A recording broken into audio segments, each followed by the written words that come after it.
प्रणाम सभी को। वीडियो बनाया था मैंने हर्ष बेनीवाल के ऊपर कुछ समय पहले और उनकी ट्रांसफॉर्मेशन के बारे में हमने चर्चा की थी। वो वीडियो बहुत पसंद आया आप लोगों को, बहुत सारे लोगों ने उसको देखा और वीडियो के साथ साथ में ही बहुत सारे लोगों ने और उस पर कमेंट किया और डिमांड रखी कि चलो हर्ष की बारी हो गई, अब आशीष की बारी भी, आशीष के ऊपर भी वीडियो बनाओ। तो ले आए हैं हम वीडियो आशीष भैया के ऊपर भी। मतलब पता नहीं क्या होता जा रहा है, जितने भी ये बड़े बड़े क्रिएटर्स हैं सब ट्रांसफॉर्म हुए चले जा रहे हैं। अभी बीबी की बारी आएगी हो सकता है इसके बाद में। बट जोक्स अपार्ट, आशीष चंचलानी का ट्रांसफॉर्मेशन भी बहुत बढ़िया है और मतलब मुझे तो यकीन नहीं हो रहा कि ये इंसान ऐसा हो सकता है। जैसा सेम हर्ष के साथ में हो रहा था वैसा इनके साथ भी हो रहा है। हालांकि अगर कंपेयर करें दोनों की ट्रांसफॉर्मेशन को, हर्ष की ट्रांसफॉर्मेशन को और आशीष की ट्रांसफॉर्मेशन को, माना कि हार्डवर्क दोनों ने बहुत किया है, लेकिन जो अमाउंट ऑफ फैट लॉस्ट है ना, मतलब कि जितना जो फैट की मात्रा है जो लॉस हुई है दोनों के कंपैरिजन में, वो आशीष ने ज़्यादा फैट लूज़ किया है एज़ कम्पेयर टू हर्ष। क्योंकि शुरू करते टाइम आशीष के पास में ज़्यादा फैट था और हर्ष के पास में फैट था लेकिन उतना ज़्यादा नहीं था जितना आशीष के पास में। प्लस हर्ष का जो फ्रेम है, जो स्ट्रक्चर है, वो बहुत छोटा है एज़ कम्पेयर टू आशीष। आशीष बड़ा है फ्रेम में, तो उसकी बॉडी में फैट भी ज़्यादा लगा हुआ था। हाँ, पता हर्ष में भी चल रहा था क्योंकि स्ट्रक्चर छोटा था, तो छोटे लोगों में जल्दी मोटापा भी पता चलता है, जल्दी मसल भी पता चलती है। आशीष में जो है फैट ज़्यादा था, मे बी उतना ज़्यादा पता ना चलता हो बट ज़्यादा था टू बिगिन विथ। तो इसीलिए जो ज़्यादा फैट लॉस हुआ है जिसकी ट्रांसफॉर्मेशन में, वो आशीष की में हुआ है। बट इन्हीं दोनों में अगर आप मुझसे पूछो कि इम्प्रेसिव कौन ज़्यादा लग रहा है आफ्टर द ट्रांसफॉर्मेशन, तो मैं कहूँगा हर्ष जो है वो ज़्यादा इंप्रेसिव लग रहे हैं, क्योंकि he built muscle along the way as well. और उनका जो फैट परसेंटेज है that is also on a leaner side जितना अभी आशीष का है। But may be in future Ashish का भी जो परसेंटेज है फैट का वो और ड्रॉप हो जाएगा, तो मे बी और अच्छा लगे, वो हर्ष से भी ज़्यादा अच्छा लगने लगे। हु नोज, कल किसने देखा है। ठीक है, तो हर्ष के टाइम में तो जो चीज़ डिस्कस की थी वो की थी, लेकिन आज जो देखने का एंगल होगा ना, ये पूरी चीज़ को, ये पूरी फैट लॉस को देखने का जो व्यू पॉइंट होगा, जो दृष्टिकोण होगा, वो बहुत ही अलग होने वाला है हर्ष वाली वीडियो से। आज सारा कुछ रिवॉल्व करेगा अराउंड क्लीन ईटिंग, डाइट पर मोस्टली चीज़ें रिवॉल्व करेंगी। तो जब मैं रिसर्च कर रहा था कि आशीष ने क्या क्या किया, कैसे कैसे किया, तो मुझे कहीं पर उनका ट्वीट या कोई मैसेज दिखा, उसमें वो कह रहे थे trust me guys, clean eating works. तो क्लीन ईटिंग का वो महत्व समझा रहे थे वहाँ पर। अब क्लीन ईटिंग से क्या अर्थ था उनका, जो नए लोग होंगे, जो बिगनर होंगे, वो नहीं समझ पा रहे होंगे, क्योंकि इस वीडियो के बाद में बहुत सारे बिगनर्स आने वाले हैं, तो मेरा कर्तव्य बनता है उनको समझाने का। तो देखिए, क्लीन ईटिंग का मतलब ये होता है कि आप जंक खाने से बच रहे हो, या रिफाइंड खाने से बच रहे हो, या तले भुने खाने से बच रहे हो। आप पौष्टिक चीज़ें खा रहे हो, लो कैलोरिक चीज़ें खा रहे हो, घर का बना शुद्ध खाना खा रहे हो, बिना ज़्यादा तेल मसाला में फ्राई किया हुआ, उसको कहेंगे हम क्लीन ईटिंग। आशीष की ट्रांसफॉर्मेशन में एक बड़ा रोल रहा है क्लीन ईटिंग का। अब क्लीन ईटिंग का कैसे रोल रहा है वो समझने से पहले थोड़ा सा बेसिक्स क्लियर कर लेते हैं। तो आप लोगों ने कई सारे लोगों के मुंह से सुना होगा कि इस खाने में इतनी कैलोरी है, उसमें उतनी कैलोरी है। ये कैलोरी है किस चिड़िया का नाम? तो कैलोरी जो होती है ना, वो एनर्जी की यूनिट होती है। मतलब खाने में जो ऊर्जा जो होती है, जो हमको मिलती है जब हम भोजन ग्रहण करते हैं, तो उससे जो ऊर्जा हम कंज्यूम करते हैं, वो ऊर्जा जो हमारे शरीर में आती है उसकी यूनिट होती है कैलोरी। तो खाने से मिलने वाली ऊर्जा को हम कहेंगे कैलोरी। तो जिस खाने में जितनी ज़्यादा कैलोरीज, इसका मतलब कि उसमें उतनी ज़्यादा एनर्जी, और जितनी ज़्यादा एनर्जी होगी उतना ज़्यादा फैट चढ़ेगा बॉडी में। मतलब अगर आप वर्कआउट नहीं कर रहे हो, तो जितना ज़्यादा आप दिन भर में एनर्जी या कैलोरी कंज्यूम करोगे, उतना ही ज़्यादा आप मोटे होते चले जाओगे। तो आसान भाषा में, more the number of calories you consume in a day is directly proportional to the amount of weight you gain. ठीक है, ये चीज आप समझ गए। अब इसमें इसी में एक और टर्म आ जाता है जिसको हम कहते हैं मेंटेनेंस कैलोरी। इसका क्या अर्थ होता है कि उतनी कैलोरीज या उतनी अमाउंट ऑफ एनर्जी खाने से जितनी आप लोगे, तो ना आपका वजन जो बढ़ेगा ना वो घटेगा। मतलब कि मान लो अगर आप 3000 कैलोरी ले रहे हो, अपने शरीर के उसके हिसाब से अलग अलग सबकी होती है मेंटेनेंस कैलोरी। उसको कैलकुलेट कैसे करते हैं उसका लिंक मैं लगा दूंगा डिस्क्रिप्शन में। तो अगर आपके शरीर के हिसाब से आपकी मेंटेनेंस कैलोरी जो है वो 3000 है, अगर आप 3000 ले रहे हो तो आपका वजन ना बढ़ेगा ना घटेगा। ठीक है, उससे ज़्यादा लोगे तो वो स्टोर होगा बॉडी में। वर्कआउट कर रहे होगे तो थोड़ा मसल के फॉर्म में जाएगा, थोड़ा फैट के फॉर्म में जाएगा। नहीं करोगे वर्कआउट तो पूरा फैट में जाएगा। और अगर उस 3000 से आप कम लोगे, है ना, जो आपके दिन भर की जितनी एनर्जी की रिक्वायरमेंट है उससे 3000 कैलोरी से कम लोगे, तो क्या होगा क्योंकि एनर्जी कम जा रही है बॉडी में जितनी रिक्वायर्ड है, तो बॉडी खुद से जो स्टोर की हुई एनर्जी है उसको बर्न करना शुरू कर देगी, यानी कि जो स्टोर्ड बॉडी फैट है वो बर्न होना शुरू हो जाएगा। तो ये आपको कैलोरी का कॉन्सेप्ट समझ में आ गया। तो अगर आपको फैट लॉस करना है तो जितनी आपको वजन बराबर मेंटेन करने के लिए कैलोरीज खानी है उससे कम खाना पड़ेगा, तब आपका वजन जो है वो कम होगा।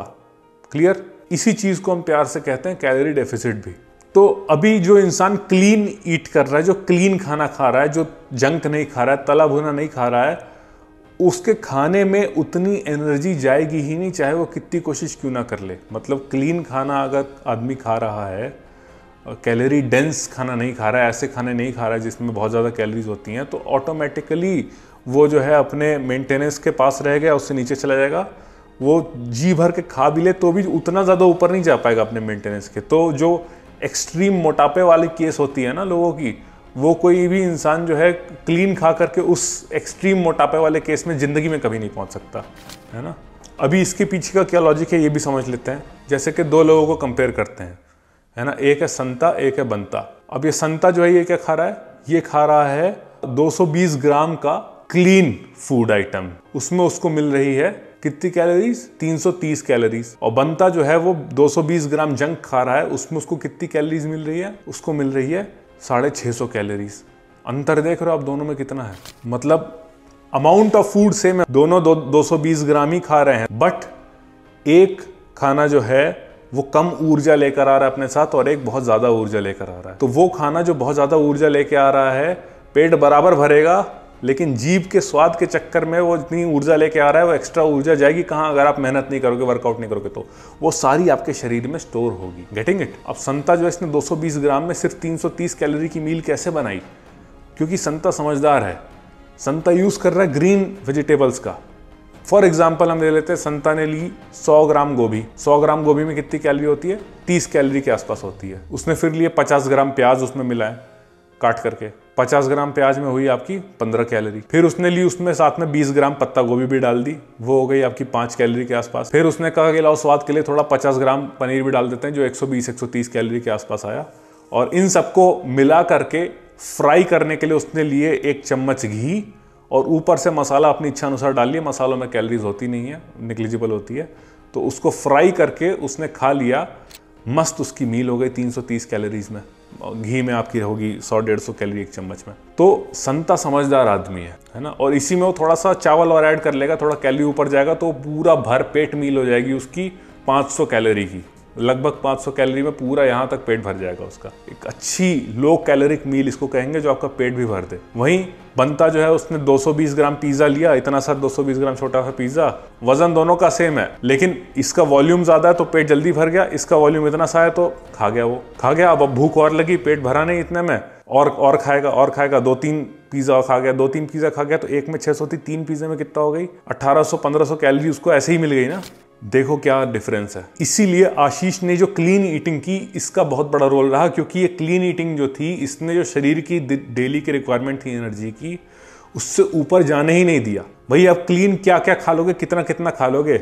क्लीन खाना खा करके आप कैसे बहुत ज्यादा सरप्लस क्रिएट कर दोगे? नहीं कर पाओगे। तो क्लीन आप खा रहे हो ना, तो अगर आप फैट लॉस जर्नी में हो और आप क्लीन खाना शुरू कर दो, तो आपको काउंटिंग वाउंटिंग की जरूरत ही नहीं पड़ेगी एक्सट्रीम में, है ना। आशीष जैसी ट्रांसफॉर्मेशन मैंने कितने लोगों की करा रखी है। मैक्स टू मैक्स 6-7 मंथ्स का टाइम लगता है, और क्लीन ईटिंग एक बहुत बड़ा फैक्टर आ जाता है इसमें। अब हम में से मैक्सिमम लोगों का फेल होने का कारण पता है क्या? फैट लॉस की शुरुआत की, फैट लॉस के जर्नी में फेल क्यों होता है इंसान? सबसे बड़ा कारण यही है कि भूख बहुत लगती है। सर भूख बहुत लग रही है, कैसे करें? भूख लग रही है, फेल हो जाए, नहीं रहा जा रहा, चीट करेंगे हम तो ये करेंगे, इसीलिए फेल होता है इंसान। तो फेल ना हो उसके लिए क्या करना पड़ेगा कि भूख ना लगे। भूख कैसे नहीं लगेगी? कि लो कैलोरी डेंस खाने खाओ, मतलब ऐसे खाने खाओ जिनमें कैलोरी कम मिल रही है और वॉल्यूम बहुत ज़्यादा है, फिलिंग बहुत ज़्यादा है, तो भूख नहीं लगेगी और आपका कैलोरी भी उतनी नहीं है शरीर में, तो ऑटोमेटिकली फैट लॉस हो जाएगा। आशीष के केस में ये चीज़ तो थी ही जो उसको सरप्लस में नहीं जाने दे रही थी, मेंटेनेंस के मार्क से ऊपर नहीं जाने दे रही थी, बट साथ में एक्सरसाइज भी इंड्यूस हो गई थी। अब साथ में एक्सरसाइज भी हो गई तो एनर्जी जो है वो बर्न भी हुई, तो उनका जो नेट हो गया कैलोरी वो डेफिसिट में हो गया, है ना। वो बर्न कर रहे थे, कंज्यूम करने से ज़्यादा बर्न करने लग गए थे, इन दो कारणों के चलते, क्लीन ईटिंग और एक्सरसाइज की वजह से, तो फैट उनका कम होता चला गया।